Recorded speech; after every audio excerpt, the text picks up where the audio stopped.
Hello friends, कैसे हैं आप लोग। उम्मीद है आप लोग बहुत अच्छे होंगे। फ्रेंड्स, आप सभी का हमारे YouTube channel AK educational squad में स्वागत है। फ्रेंड्स, मैं फिर आपके लिए लेकर आ गया हूं कुछ महत्वपूर्ण प्रश्न फिजिकल एजुकेशन से संबंधित। सारे क्वेश्चन सेलेक्टिव हैं, इंपॉर्टेंट हैं, इसलिए वीडियो को लास्ट तक जरूर देखना। और फ्रेंड्स, यदि माने फिजिकल एजुकेशन से संबंधित आप किसी भी एग्जाम की तैयारी कर रहे हैं तो यह वीडियो आपके लिए बहुत ही ज़्यादा महत्वपूर्ण होने वाला है। तो चलिए फ्रेंड्स, बिना देरी के स्टार्ट कर लेते हैं। आज का हमारा पहला क्वेश्चन है 3000 मीटर स्टीपल चेज रेस में बाधा होती हैं। ठीक है, माने 3000 मीटर जो स्टीपल चेज दौड़ होती है तो उसमें कितनी बाधाएं होती हैं यह आपने बताना है, पूछ रहा है प्रश्न। तो इसमें जल बाधा की बात करी जाए तो 7 होती हैं, बाधाओं की बात करी जाए तो 28 होती हैं। तो कुल मिलाकर टोटल यदि बात करी जाए तो इसमें 35 बाधाएं हो जाती हैं। ठीक है, 35 में से जो 28 होती हैं बाधाएं होती हैं, जो 7 होती हैं वो जल बाधाएं होती हैं। ठीक है फ्रेंड्स, जो इसमें बाधाएं होती हैं, ठीक है, पूछ लेता है कि बाधा का वजन कितना होता है। तो बाधा जो होती है, बाधा का जो वजन होता है इसमें 80 से, ठीक है, 80 से 100 केजी इनका वजन होना चाहिए। ठीक है, जो बाधाएं, टोटल बाधाएं कितनी होती हैं, 35 बाधाएं होती हैं। 35 में 7 जो होती हैं जल बाधाएं होती हैं, तो 28 जो होती हैं बाधाएं होती हैं। और प्रत्येक बाधा का वजन पूछ रहा है कितना होता है, तो 80 से 100 केजी, माने 80 से 100 किलो के बीच में होना चाहिए। ये चीज़ ध्यान रखिएगा आप। फ्रेंड्स, यहाँ से और भी क्वेश्चन बन जाता है कि जो बाधा की ऊंचाई होती है, ठीक है, हम पुरुषों की बात कर रहे हैं तो पुरुष बाधा की ऊंचाई कितनी होती है।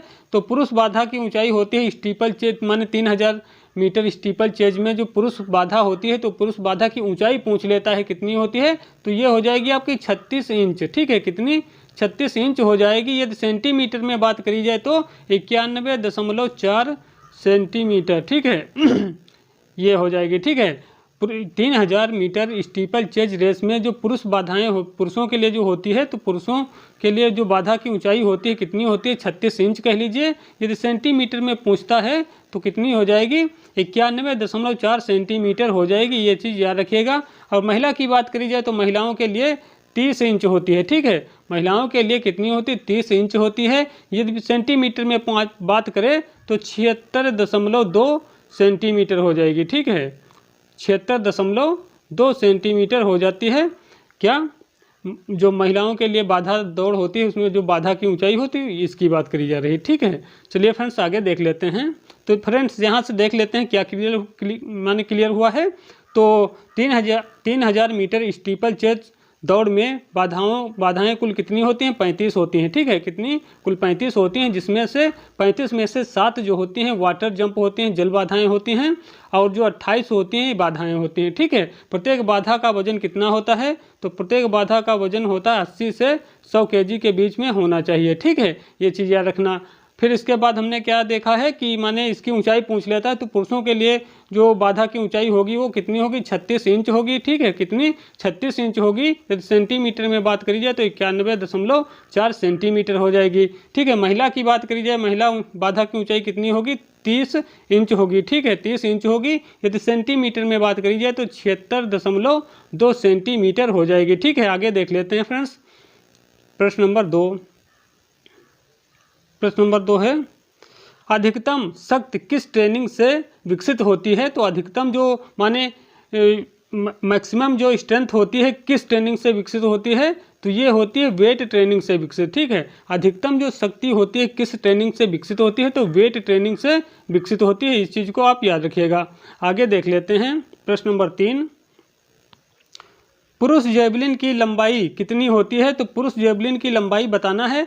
तो पुरुष जेवलिन की जो लंबाई होती है 2.6 से 2.7 मीटर होती है। ठीक है, कितनी, 2.6 से कितनी होती है, 2.6 से 2.7 तक होती है। ठीक है, ये चीज़ याद रखिए, काफ़ी महत्वपूर्ण प्रश्न है। फ्रेंड्स, वीडियो अच्छा लग रहा हो तो वीडियो को लाइक जरूर कर देना। ठीक है, और जो महिला की बात करी जाए तो महिलाओं के जो महिला जेवलिन होता है, माने महिलाओं के लिए जो भाला होता है उसकी लंबाई की बात करी जाए तो महिलाओं के लिए हो जाती है 2.2 से कितनी, 2.3 मीटर होती है। ठीक है, पुरुषों के लिए कितनी होती है, 2.6 से 2.7 मीटर तक होती है। यदि महिला की बात करी जाए तो 2.2 से 2.3 मीटर होती है। ये चीज़ को याद रखना फ्रेंड्स। जो ये पुरुष जेवलिन होता है, पूछ लेता है इसका वजन कितना होता है, तो इसका वजन जो होता है 800 ग्राम होता है, ठीक है। महिलाओं की बात करी जाए तो महिलाओं का माने महिलाओं के लिए जो भाला होता है, जेवलिन होता है, उसका भार कितना होता है, वजन कितना होता है, 600 ग्राम होता है, ठीक है। याद रखना आप फ्रेंड्स। यहाँ से क्वेश्चन बहुत आता है कि जो भाला फेंक है तो इसके सेक्टर का कोण कितना होता है, ठीक है। तो इसका जो कोण होता है 28.96, ठीक है। कुछ इस तरीके से लिख देते हैं 28.96 डिग्री, ठीक है। 28.96 डिग्री होता है। ये 96 डिग्री माने 28.96 डिग्री नहीं होता है ऑप्शन में, तो आपको 29 डिग्री मिल जाता है, ठीक है। कितना, 29 डिग्री ऑप्शन में मिल जाएगा। इस चीज़ को भी याद रखना। आगे देख लेते हैं प्रश्न नंबर 4। सडन डेथ और ओलंपिक सिस्टम के नाम से किस टूर्नामेंट को जाना जाता है। तो सडन डेथ हो या ओलंपिक सिस्टम हो तो इसको नॉकआउट टूर्नामेंट के नाम से जाना जाता है, ठीक है। फ्रेंड्स, जो ये नॉकआउट टूर्नामेंट होता है, ठीक है। नॉकआउट टूर्नामेंट जो होता है इसी को एलिमिनेशन टूर्नामेंट बोलते हैं, ठीक है। एलिमिनेशन टूर्नामेंट बोलते हैं, इसी को ओलंपिक सिस्टम बोलते हैं, इसी को सडन डेथ के नाम से जाना जाता है, ठीक है। तो नॉकआउट टूर्नामेंट को elimination tournament, sudden death, Olympic system, इन सभी नामों से जाना जाता है किसे, नॉकआउट टूर्नामेंट को, ठीक है। फ्रेंड्स, जो नॉकआउट टूर्नामेंट होता है, इस टूर्नामेंट में कोई भी टीम एक भी मैच हारेगी तो वह तुरंत मतलब प्रतियोगिता या टूर्नामेंट से बाहर हो जाती है, ठीक है। नॉकआउट टूर्नामेंट में क्या होता है, जो ही मैच हारेगी त्यों ही मैच बाहर, ठीक है। जिस समय एक भी मैच हार जाएगी तो एक मैच हारने पर भी मतलब टीम बाहर हो जाती है, ठीक है। माने कहने का मतलब यही है, नॉकआउट टूर्नामेंट में जिस समय टीम हारती है उसी समय बाहर हो जाती है, ठीक है। आगे देख लेते हैं प्रश्न नंबर 5। अधिक ट्रेनिंग करने से शरीर पर क्या असर पड़ता है। तो शरीर में थकान आ जाती है, ठीक है। शरीर में क्या होता है, थकान आ जाती है। आगे देख लेते हैं प्रश्न नंबर 6।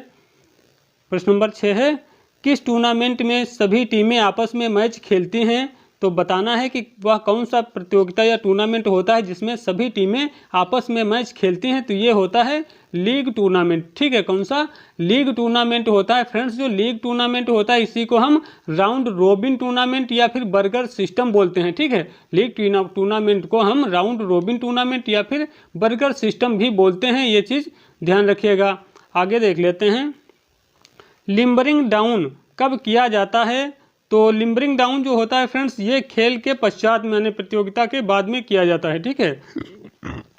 माने खेल जो होता है खेल के बाद में किया जाता है शरीर को मेंटेन करने के लिए, ठीक है। जैसे हम माने वार्म अप जो होता है उसे हम खेल के पहले करते हैं, लेकिन जो माने लिम्बरिंग डाउन होता है जिसे हम कूलिंग डाउन भी बोलते हैं, ठीक है। लिम्बरिंग डाउन को कूलिंग डाउन भी बोलते हैं। तो लिम्बरिंग डाउन या कूलिंग डाउन कब किया जाता है, तो एक खेल के बाद में माने खेल के पश्चात माने बाद में किया जाता है, ठीक है। जो वार्म अप होता है वो खेल से पहले किया जाता है, लेकिन लिम्बरिंग डाउन या कूलिंग डाउन जो होता है ये खेल के बाद में किया जाता है, ये चीज़ याद रखना। हाइड्रोथेरेपी के अंतर्गत प्रयोग किया जाता है। तो हाइड्रोथेरेपी जो होती है इसके अंतर्गत हम पानी का इस्तेमाल करते हैं, जल का इस्तेमाल करते हैं। हाइड्रोथेरेपी जो होती है फ्रेंड्स, ये एक मानो जलीय चिकित्सा होती है, ठीक है। जल चिकित्सा इसे भी बोलते हैं, हाइड्रोथेरेपी को हम जल चिकित्सा भी बोलते हैं। तो इसमें किस चीज़ का प्रयोग किया जाता है, जल के माध्यम से चिकित्सा की जाती है, ठीक है। आगे देख लेते हैं, सीखने का सिद्धांत किसने दिया था। तो सीखने का जो सिद्धांत है थॉर्नडाइक ने दिया है, ठीक है। सीखने का सिद्धांत किसने दिया है, थॉर्नडाइक ने दिया है। और जो थॉर्नडाइक थे फ्रेंड्स, ये इन्होंने मतलब अपना सबसे पहले प्रयोग बिल्ली पर किया था, ठीक है, ये याद रखना। और जो थॉर्नडाइक के सीखने के नियम हैं फ्रेंड्स वो कुल 8 हैं, ठीक है। कुल कितने हैं, 8 हैं, जिसमें से जो 3 हैं वो मुख्य हैं, 5 जो हैं वो गौड़ नियम हैं, ठीक है। ये भी याद रखना। आगे देख लेते हैं प्रश्न नंबर 10। बिना घाव का हड्डी टूट जाना कहलाता है। तो बिना घाव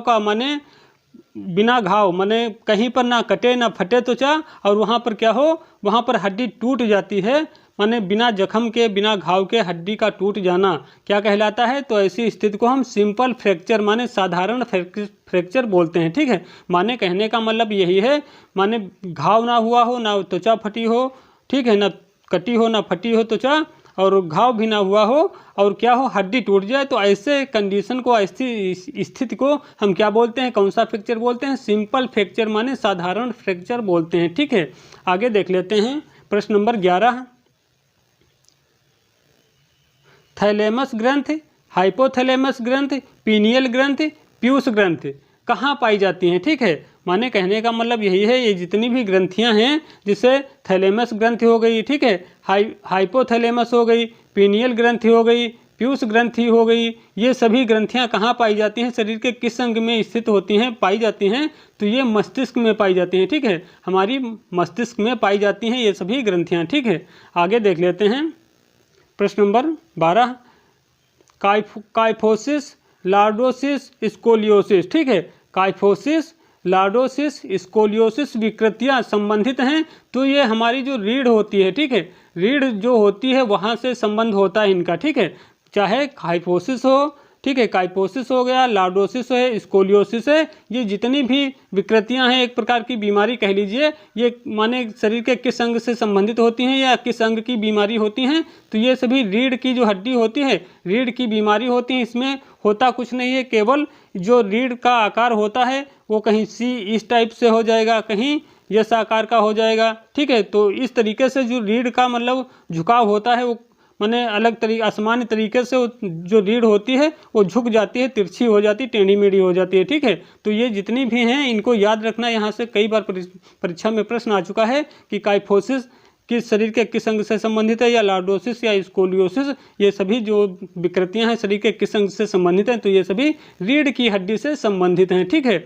आगे देख लेते हैं प्रश्न नंबर 13, अंतराल प्रशिक्षण विधि जिसे हम इंटरवल ट्रेनिंग मेथड भी बोलते हैं, ठीक है, अंतराल प्रशिक्षण विधि जिसे हम इंटरवल ट्रेनिंग मेथड बोलते हैं से विकसित होता है, तो अंतराल प्रशिक्षण विधि से विकसित होती है सहनशीलता माने इंडोरेंस, ठीक है, क्या विकसित होता है, इंडोरेंस विकसित होता है। आगे देख लेते हैं प्रश्न नंबर 14, 110 मीटर पुरुष बाधा दौड़ में सभी बाधाएं आपस में लगी होती हैं, ठीक है, यहाँ पर बाधा होना चाहिए, ठीक है, सभी बाधाएं, ठीक है, रिपीट करता हूँ, 110 मीटर पुरुष बाधा दौड़ में सभी बाधाएं,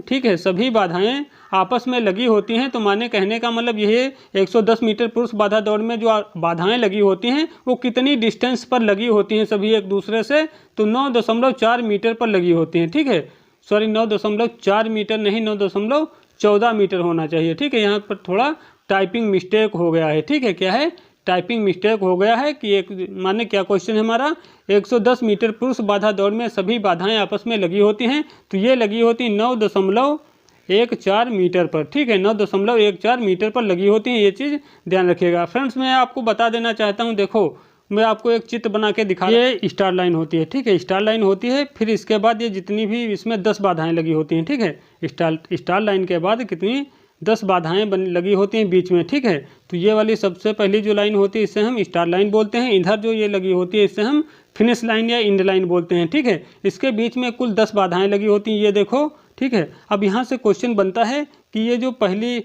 स्टार लाइन है, ठीक है, स्टार लाइन से ये जो पहली बाधा होती है, ठीक है, पहली बाधा के बीच की दूरी कितनी होती है, तो स्टार लाइन से पहली माने प्रथम हार्डल के बीच की दूरी होती है 13.72 मीटर, ठीक है, 13.72 मीटर होती है, ठीक है। फिर इसके बाद ये जितनी भी बाधाएं लगी होती हैं एक दूसरे से 9.14 मीटर पर लगी होती हैं, ठीक है।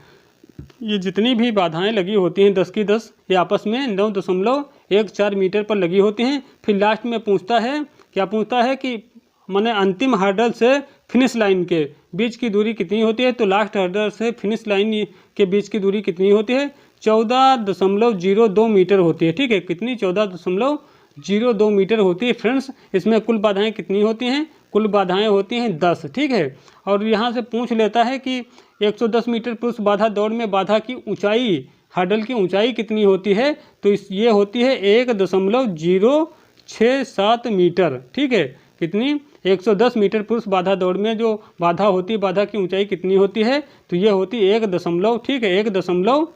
1.067 मीटर होती है, ठीक है, याद रखिएगा। फ्रेंड्स यदि वीडियो अच्छा लगा हो तो वीडियो को लाइक कर देना, यदि चैनल पर नए हैं तो चैनल को सब्सक्राइब कर लेना।